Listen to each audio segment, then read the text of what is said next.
Politicians routinely promise to do politics differently, but the record on them actually doing so is mixed at best. What if it's not their fault? What if, to get better democratic outcomes, we need to change how democracy actually functions, from how we choose the people involved to how we assess what policy people want?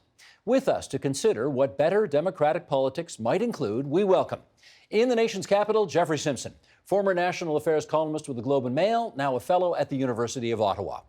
And here in our studio, Craig Scott, former MP for Toronto Danforth, now a professor of law at York University's Osgoode Hall Law School.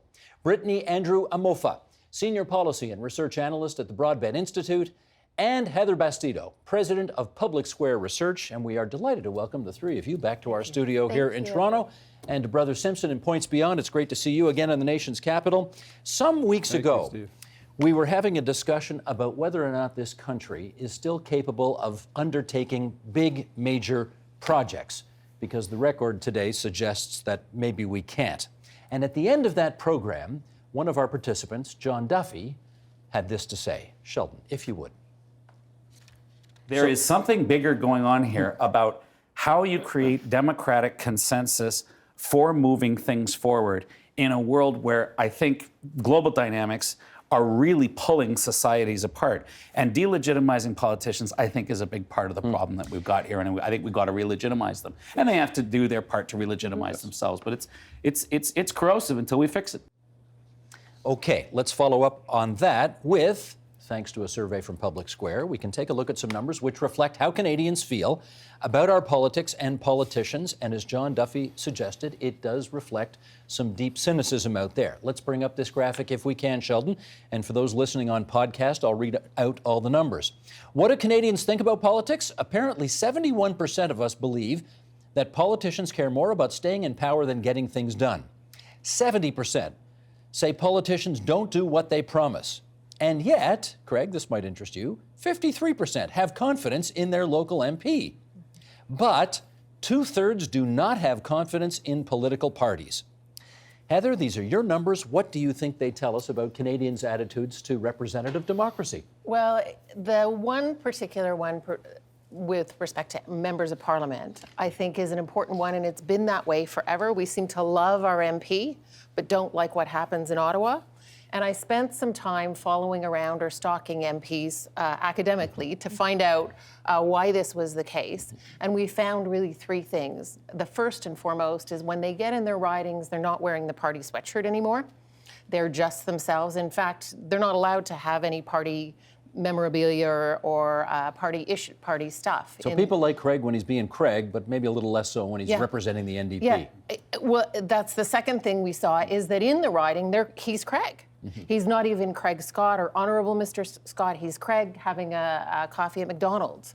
And he's human. And that is really, really quite important why people like him. And then third, and critically, is he gets things done.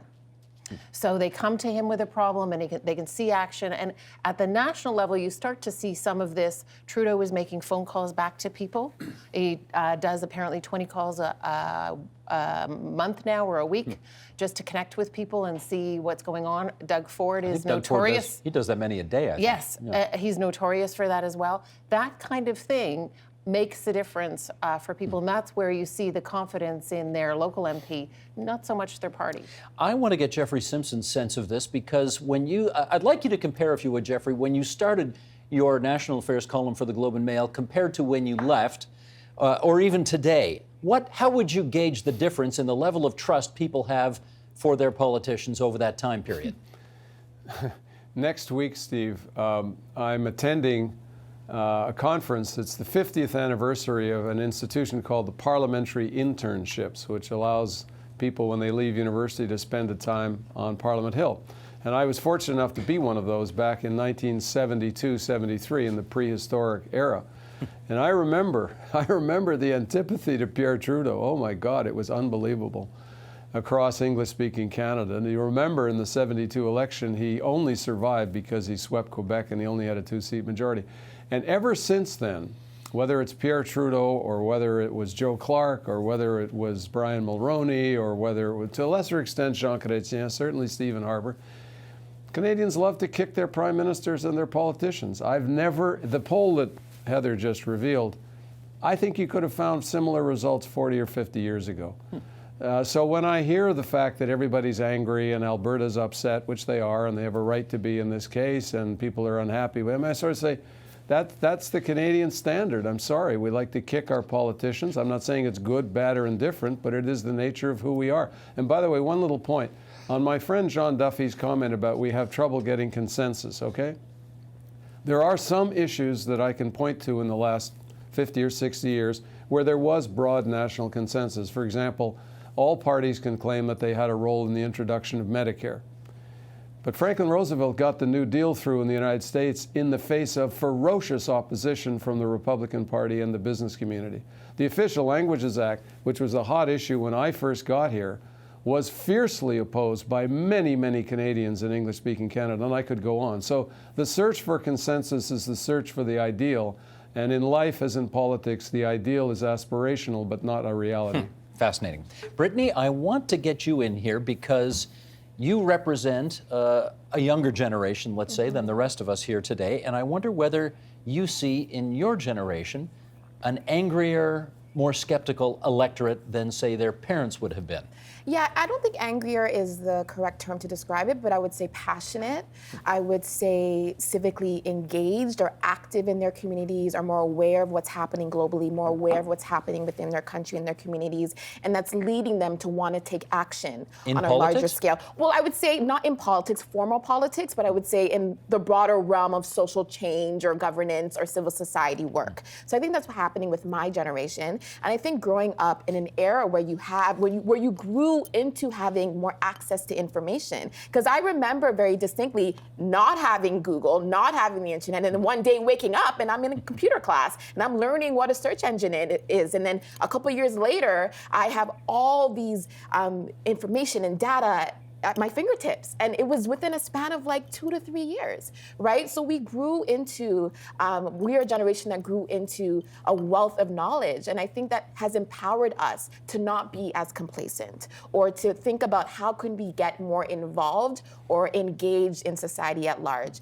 But the others raised some really interesting points around elected officials. Jeffrey, you mentioned how Canadians have always liked to kick their politicians around, and that may be true, but there's a very distinct difference that's happening right now where people are actually disengaged from the political system in a different way. So even though they may have always liked to kick politicians around, we're seeing voter turnout rates decline. We're seeing formal participation in politics decline. So that does speak to a different trend that's occurring. And I do want to acknowledge and highlight Heather's point around the power of constituency work, right? And how that's the one that gets MPs or MPPs or MLAs like really in favor or well liked by their constituents, right? Because when you get to the legislature or specifically the House of Commons, it becomes all about the leader, and we see a growing trend of the centralization of power within the leader's office. So I'll end that off there, but that's kind of all what I want to say in a nutshell right now. In fact, let me dovetail right from the end of that to Craig. I purposely left you for the end since you're the only one of us here who sat in the House of Commons before.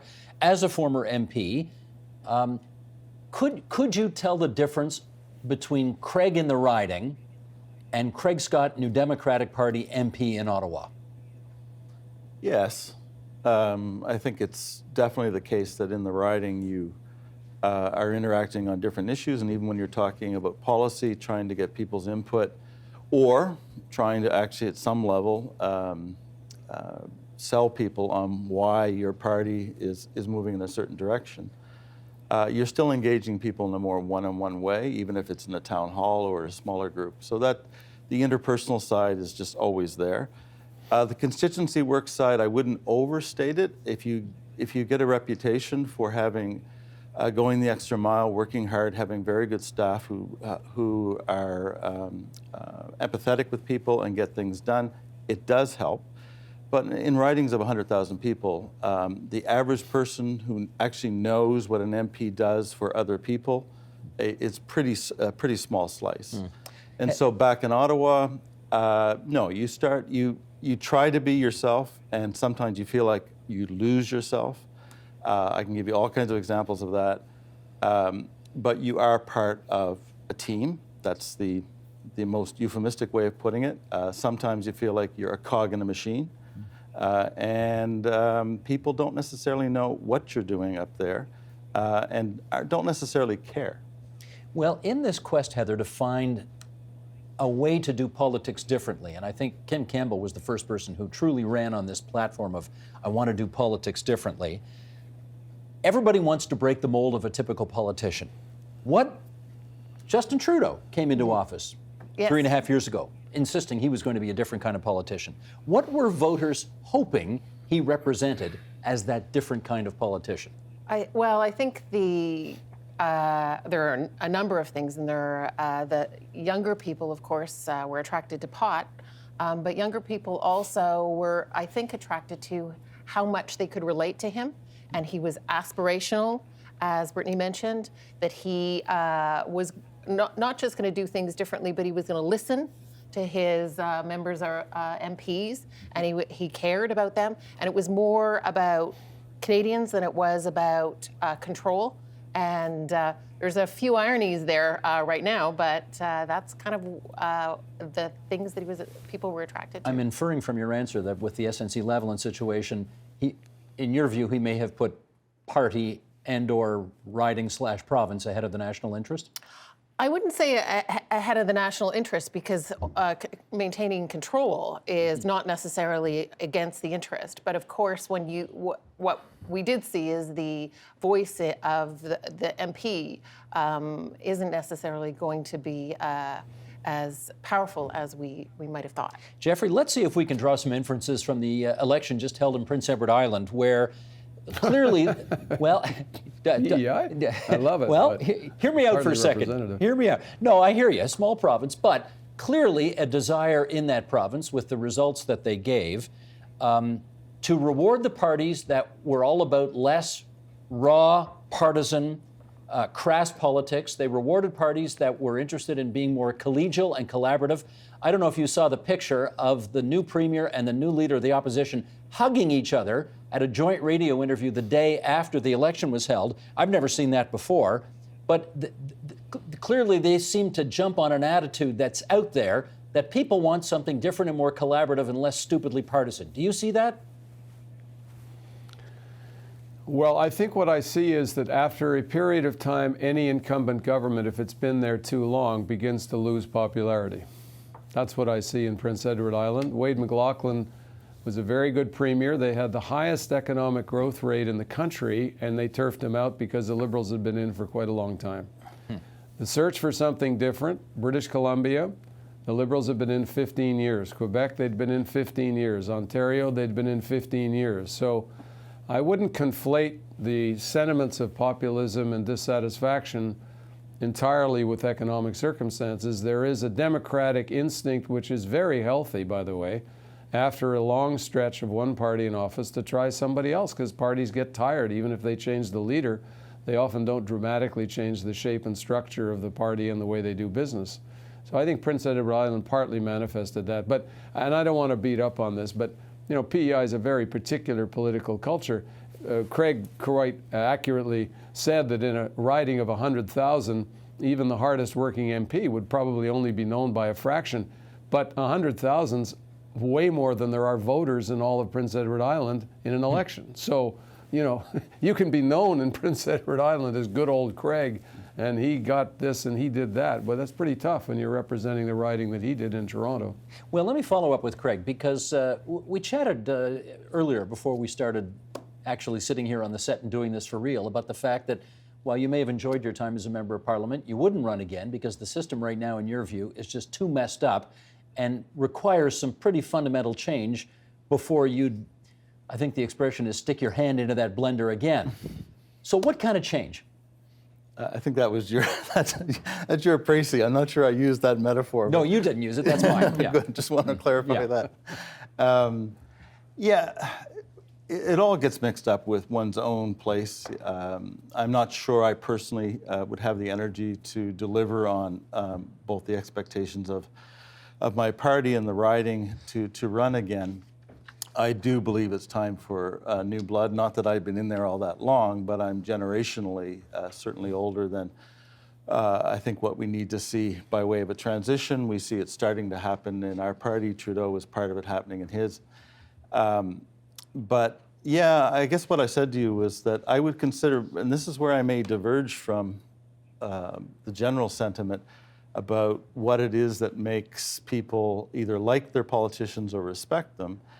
I'd said to you that if the system changed to a proportional representation system, especially mixed member proportional, where a slice of MPs are elected, but elected from a broader region, and let's just say it from a list, where they have a bit more freedom, and the expectation is also there that they will pay more attention to broader issues, maybe the national parliament as their main operating forum, I would consider going back in. Because frankly, and I think all surveys of exiting MPs show this, a lot of Samara's work shows this, the average MP will say it's 2.5 jobs, it's the pastoral work in the riding, it's the parliamentary work, and it's on the side, you're not getting paid for this, but it's the party side too. And if you try to do all of them, you burn yourself out. And if you over-focus on Parliament, you basically are almost not doing what people expect by way of being constantly in the riding.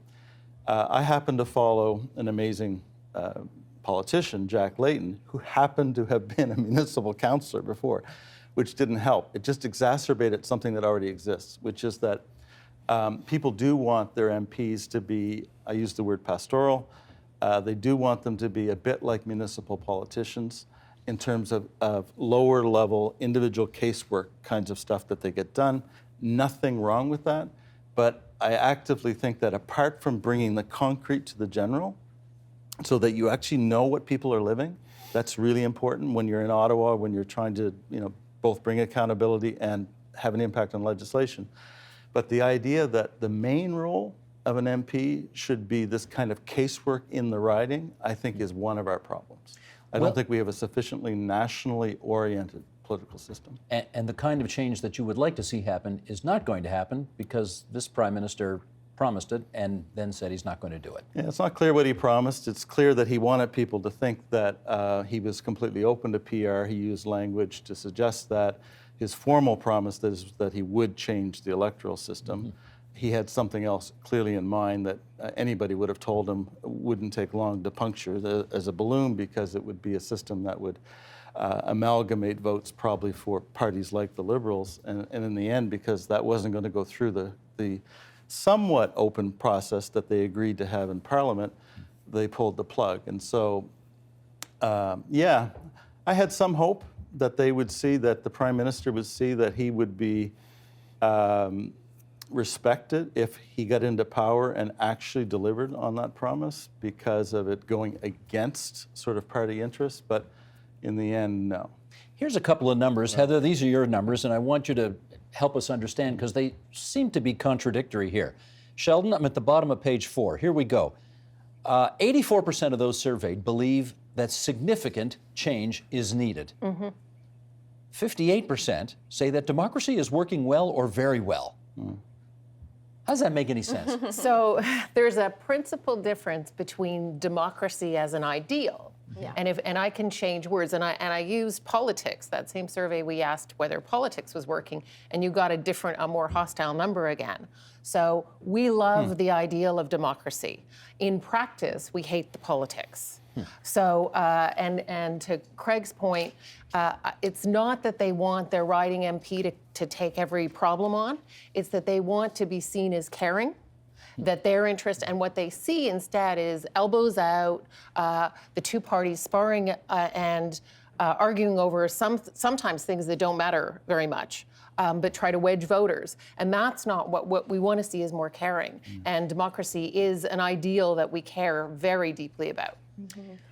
Go ahead. Yeah, Bill. just to add on to that, I totally agree with everything that Heather just mentioned, but also the way we talk about democracy, I think it's really important when we're having these conversations. So democracy is our ability to participate, obviously, within the political system, but also outside of it, and how those two interact. So I think having a more wholesome conversation about democracy will allow us to maybe understand why people still have a positive relationship or idea around democracy as a whole, because I think the institutions outside of it are just as important. Being able to organize, outside, being able to rally, being able to participate in civil society, being able to depute, et cetera, right? And to add to Craig's point around electoral reform, which is like an ongoing pressing issue about whether people's votes matter or not, but also how can we increase engagement in people's, I would say, investment within the political system. I think that's something that should continue to be discussed. However, we've seen in BC, PEI, now we're going to look in Quebec, whether these things can actually come forward. So there's obviously a disconnect between maybe those who discuss democracy at greater lengths and grapple with these ideas, and those people on the ground in terms of like whether they see if electoral reform is something that's substantial enough for them to move forward with. I'm not saying it isn't, but there's some disconnect happening there. And what is it? We haven't determined that. Yes, exactly. We all heard Jeffrey chuckling, so we want to know what's behind that chuckle. Go ahead, Jeffrey. Well, I love discussions of electoral reform because I taught seminars at the university, and you could spend hours and hours and hours in the university talking. It was fantastic subject. I loved it. And I've covered elections in 20 countries, so I love it. The fact of the matter is when the proposition that has just been advanced has been put to the Canadian people, in British Columbia 3 times, in Ontario and Prince Edward Island, everybody says no, it's 0 for 5. Can we please stop talking about it? The Canadian public doesn't want it. But I want to go back to the point that I thought was quite profound made just a moment ago, that there are alternative ways of participating in democracy, and that's absolutely correct. In my view, having been around so long, one of the most profound changes, and I'd like to hear Craig Scott on this, is that we've become very, very much more American, in the sense that because of the Charter of Rights and Freedoms, we now look to the judiciary to rule on and to arbitrate what are largely defined as political issues. And the courts, to my surprise, ever since the early days of the Charter, have been very eager, or put it in a negative way, not unwilling, to take up the cudgels of doing, in effect, large political questions through the narrow prism of the law. Today, we are dealing with the refugee situation. We're dealing with it in the context of a Singh decision that was made many years ago, written by Bertha Wilson in the early blush of expansion of the Charter. Medicare, which is the classic Canadian public policy issue, the court came along with a Shaoli decision and said, we're going to look at this through the prism of the law. The Trans Mountain decision, which we just had, which I believe is completely incoherent, but that's my own view, nevertheless, they took on a major public policy issue. You add that to the upsurge of indigenous rights as defined by the courts in a very opaque and often incomprehensible way, and you've got real incentives for people not to look to the political system as they had to in the past, but rather to the courts. I just spent a month in the United States, in the sun I might add, and I read, as I do habitually, 3 or 4 papers a day. And I was constantly struck, both at the very local level and at the national level, at the number of times that a legislature would propose something or a government would propose something, and before they actually got anything into the legislature, let alone afterwards, groups were threatening to take this to the court. Courts. It's a very American thing.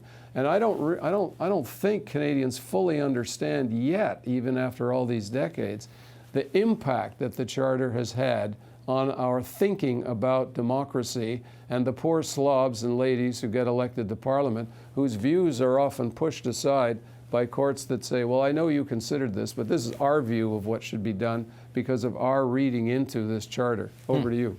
Let me get the law prof first on whether or not judges have now taken over the role that politicians traditionally played. Well, by definition, yes, with the Charter and with Section 35 on Aboriginal treaty rights. They've been put in the role and they've assumed it in some spheres in the way that Jeffrey describes. In other spheres, they've carved out an awful lot of deference. And in the end, the litigation is probably counterproductive because in the end, the courts aren't really doing all that much, but it is diverting energy in the way that Jeffrey describes. Absolutely. I think one of the problems with any constitutional Bill of Rights is that it does 2 things. One is it produces a pathway for parties and politicians to absolve themselves of responsibility, and in 2 ways. One is to pass things saying that if it's really a problem, the courts will deal with it. And the other is to sort of say, that it's not really our job, and that's the problem I have. And I think it comes a bit of an overlap with Jeffrey here. I think there's a shared burden of responsibility for fundamental constitutional values. We do not have a parliamentary system that's actually able to take rights seriously as parliamentary, in the parliamentary realm. We have a very reduced system for looking at whether there's a problem constitutionally with bills. And so it's fine to say, oh, we looked at this and we thought about it and somebody said charter and we still voted for it. That doesn't count. Okay, hang on. Let me jump in We here. need a better system. We need a better system. That's a perfect segue to where I want to go now, because I don't want to let the clock get away from us here without, and I'll give you the first kick at it, Brittany, because I know you wanted in on this. What if we picked politicians a completely different way from the way we do right now? Roll clip, please, Sheldon. The idea is actually very simple. We randomly select people and put them in Parliament. Let's think about that for a few more minutes, shall we? Imagine we chose you and you and you and you and you and you down there and a bunch of other random people, and we put you in our parliaments for the next couple of years. Of course, we could stratify the selection to make sure that it matched the socio-economic and demographic profile of the country and was a truly representative sample of people. 50% of them would be women. Many of them would be young. Some would be old. A few would be rich, but most of them would be ordinary people like you and me. This would be a microcosm of society, and this microcosm would simulate how we would all think if we had the time, the information, and a good process to come to the moral crux of political decisions. And although you may not be in that group, someone of your age, someone of your gender, someone from your location, and someone with your background would be in that room. Okay, that's a fellow named Brett Hennig, and at a TED Talk in Hungary, he pitched this idea called sortition. Not elections, sortition. Brittany, what do you think? Well, as somebody who loves ideas and new ideas around democracy, governance, I enjoyed this, but I have questions. I have questions around, what if those people don't want to serve? Can they just pass it along to the other person? Is this mandatory? How do we account for racial diversity? He did mention women, but what are the metrics around racial diversity? Is it to proportion of, like, say if we were to implement it in Canada? Let's say it is yes. Let's say yes. Well, then racialized people will be drastically underrepresented. I would imagine within this sample size, there may be 1, 2, whatever. I'm not sure of the exact number. Why would they be? What if? Well, if we're looking at the Canadian population at large and the demographics, et cetera, right? Will that allow for their views to be permeated within it? What are the dynamics of this random selection? So it just raises a lot of interesting questions that I think we need to grapple with. But every time when we think about democracy, we always have these grand sweeping, I guess, categories of like Canadians, the people, et cetera, but very, very, actually not often at all. We don't actually specifically pinpoint who we're speaking about. So when I talk about democracy, I want to hear from those who are most marginalized, those who are actually not represented in this political system. How do they feel about their representative democracy? Presumably this could, anyway, the idea would be this could do something about that. We got 5 minutes left here. I want to hear Jeffrey Simpson on this. Sortition, what do you think? Absolutely crack brain idea. I mean, you know. Get off the fence. Tell me what you really think. No. I mean, good for TED Talks, but politics is complicated. The issues are extremely complicated, and it sounds arrogant to say that a random selection of people could make better decisions than those who've actually stood in elections, thought about the issues, asked their fellow citizens for support, joined a political party. I think that you would get people. Look, in my experience, and I've been around for a while, and I'm saying this knowing that Craig is with us, I've known hundreds of members of Parliament, and they are no more or less smart than the average cross-section of Canadians. And they work a hell of a lot harder, by the way, than most of us do.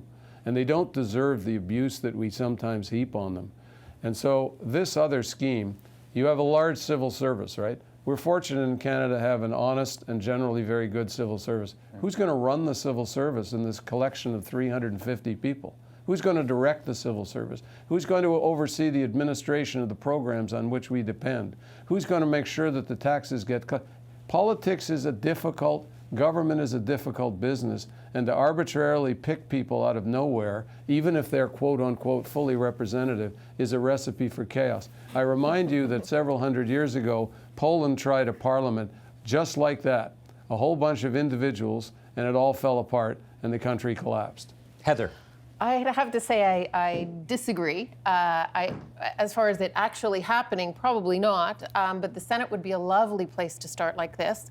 I happen to watch and be intimately involved in interviewing people in the Citizens' Assembly, and I watched a collection of 300 and some odd Ontarians get to know the nuances of electoral reform. They were so committed, they were so hardworking. This was about 12 years ago. About 12 years ago in Ontario, and it was one of the most inspiring political events to see in practice, and they gave a lot of themselves, they took it seriously, and not to say that there was no power broking, but you could tell that those individuals, and this gets at something really, really important, is they weren't in it to be reelected. Now that's also the downside of this, is there's no accountability after they make the decision, but there is something, there's a delicious idea of sending the ordinary guy to Ottawa in the Senate and see what happens.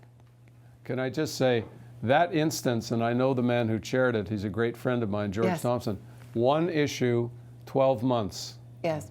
You're running a government, issues hit you every single day you hadn't expected. You're dealing with a welter of issues all the time. So that example, which is a good one, for one issue, does not apply in this crack brain idea that gentleman has. I got a minute and a half left. Craig, take it. There are elements of the idea that have merit in the sense of producing. It's not just a matter of getting a bunch of people who are demographically representative and having them vote. The key here is a deliberative democracy element that he thinks, I think he thinks, that most party and current systems deal with inadequately, and that's true. Just as an example, the idea of debates in the House of Commons, I think Jeffrey has to agree with me on this, whatever debates used to be, they don't exist now. I would, for example, I would go in small steps to versions of this where citizen juries are used in Denmark, citizens' assemblies have been used in other areas. You do not use it as a wholesale governing mechanism. You use it as a way to also put pressure on the political process. You don't take the decision away from elected representatives, but you actually increase their horizons in terms of what did a bunch of thoughtful people who had a little bit of time come up with. Can this transcend some of the worst sides of our overly partisan gridiron system? I think there are ways you can layer it. Charlie Angus and I went around to a few town halls and said, when you get rid of the Senate, something resembling a rolling citizens' assembly would be a good idea. We got to get our crack brains out of here because time's up. But only if it's advisory, not if it's binding. Not if it's binding. Start talking to those who are least represented, then we can shift democracy conversations. And we're not there yet, but I think we should start doing so. I think former National Affairs columnists in Ottawa deserve 10 votes and the rest of us should just get one. that would be the reform I'd come up with. Yeah. Anyways. I want to be a member of this new group. I don't have to run for office. Somebody's going to pick me. I don't have to We be have to accountable. sortition our way out of here, Fantastic. everybody. That's Jeffrey Simpson, the former National Affairs columnist with the Globe Mail, now a fellow at the University of Ottawa, and to our three friends here in the studio as well, Heather Bastido, Brittany Andrew Mofa, Craig Scott. Thanks for being on TVO with us tonight as well. Thank you. Thank you. Thank you. The Agenda with Steve Paikin is brought to you by the Chartered Professional Accountants of Ontario, helping businesses stay on the right side of change with strategic thinking, insightful decisions, and business leadership. Are you on the right side of change? Ask an Ontario CPA.